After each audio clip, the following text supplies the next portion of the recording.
I've signed an order directing and approval of many new nuclear reactors. We're going heavy into nuclear. I was not a big fan because I didn't like the risk, the danger, but they have the progress they've made with nuclear is unbelievable, and the safety progress they've made is incredible.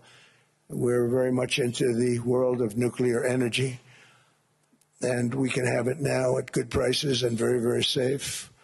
And we're leading the world in AI by a lot. We're leading China by a lot. I think President Xi respects what we've done, in part because I've allowed these big companies building these massive buildings to build their own electric capacity. They're building their own power plants, which when added up is more than any country anywhere in the world is doing. I read recently an article in the Wall Street Journal that China's creating so much energy, and they are. I got to hand it to them.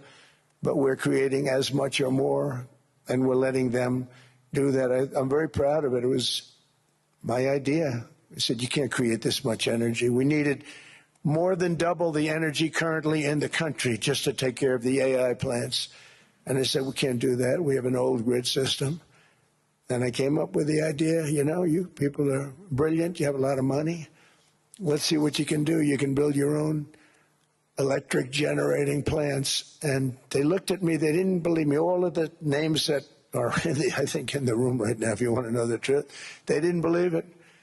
And I said, no, you can't. They came back 2 weeks and they didn't have the plant. They said, we thought you were kidding.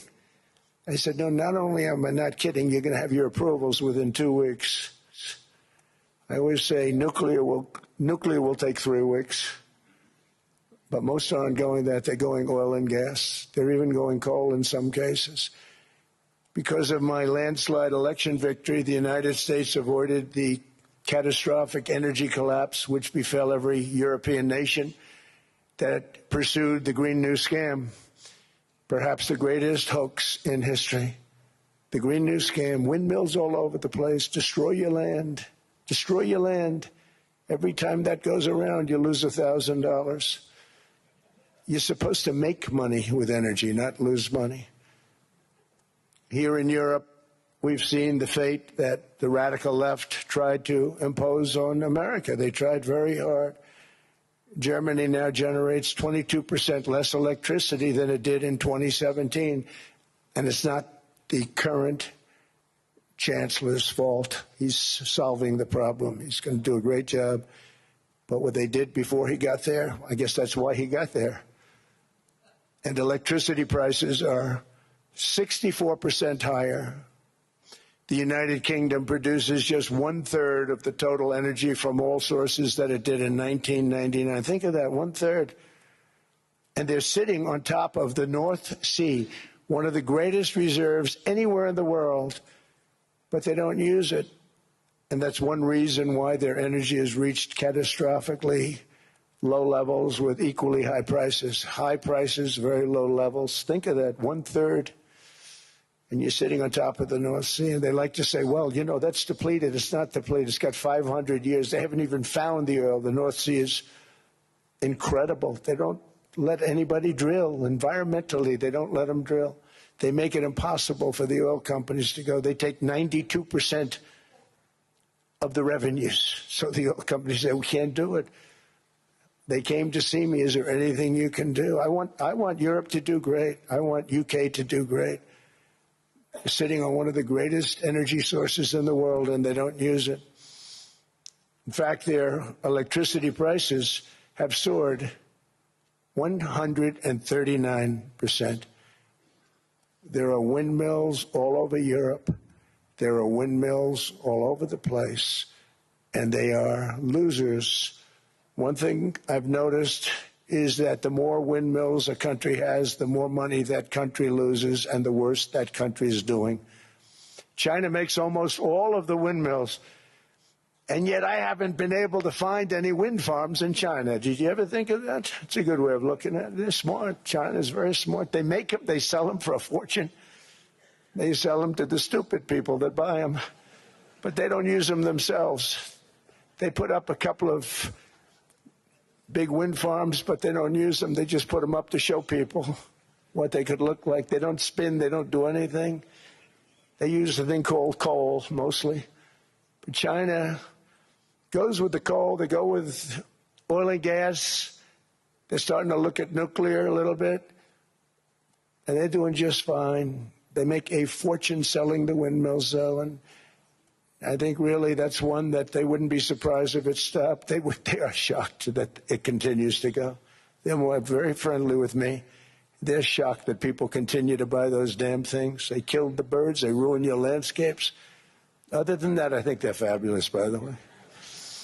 Stupid people buy them.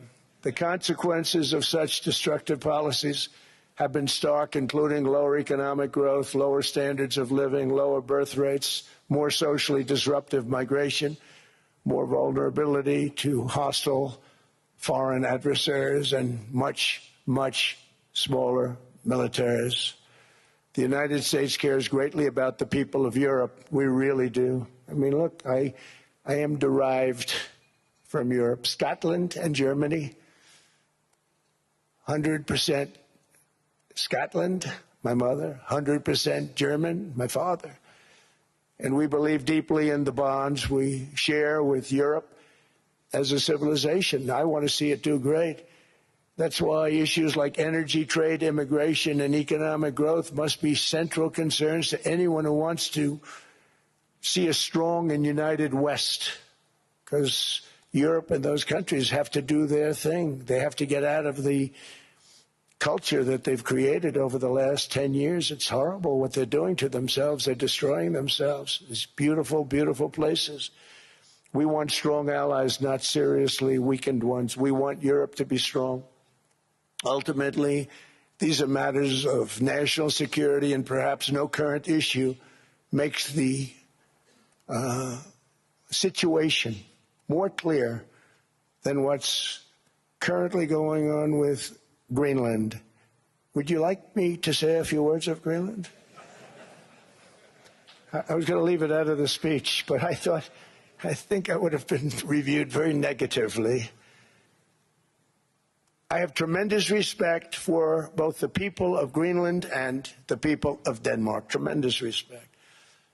But every NATO ally has an obligation to be able to defend their own territory. And the fact is, no nation or group of nations is in any position to be able to secure Greenland other than the United States. We're a great power, much greater than people even understand. I think they found that out 2 weeks ago in Venezuela. We saw this in World War II, when Denmark fell to Germany after just 6 hours of fighting and was totally unable to defend either itself or Greenland. So the United States was then compelled, we did it, we felt an obligation to do it, to send our own forces to hold the Greenland territory. And hold it we did, at great cost and expense. They didn't have a chance of getting on it, and they tried. Denmark knows that. We literally set up bases on Greenland for Denmark. We fought for Denmark. We weren't fighting for anyone else. We were fighting to save it for Denmark. Big, beautiful piece of ice. It's hard to call it land. It's a big piece of ice. But we saved Greenland and successfully prevented our enemies from gaining a foothold in our hemisphere. So we did it for ourselves also. And then after the war, which we won it big. Without us, right now you'd all be speaking German and a little Japanese, perhaps. After the war, we gave Greenland back to Denmark. How stupid were we to do that? But we did it. But we gave it back. But how ungrateful are they now? So now our country and the world face much greater risks than it did ever before because of missiles, because of nuclear, because of weapons of warfare that I can't even talk about. 2 weeks ago, they saw weapons that nobody ever heard of. They weren't able to fire one shot at us. They said, what happened? Everything was discombobulated. They said, we've got them in our sights. Press the trigger, and nothing happened. No anti-aircraft missiles went up. There was one that went up about 30 feet and crashed down right next to the people that sent it. They said, what the hell is going on?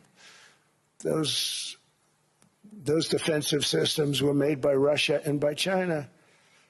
So they're going to go back to the drawing boards, I guess. Greenland is a vast, almost entirely uninhabited and undeveloped territory.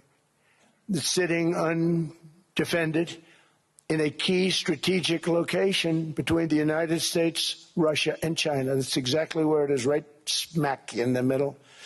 Wasn't important nearly when we gave it back. You know, when we gave it back, it wasn't the same as it is now. It's not important for any other reason, you know, everyone talks about the minerals. There's so many places. There's no rare earth, no such thing as rare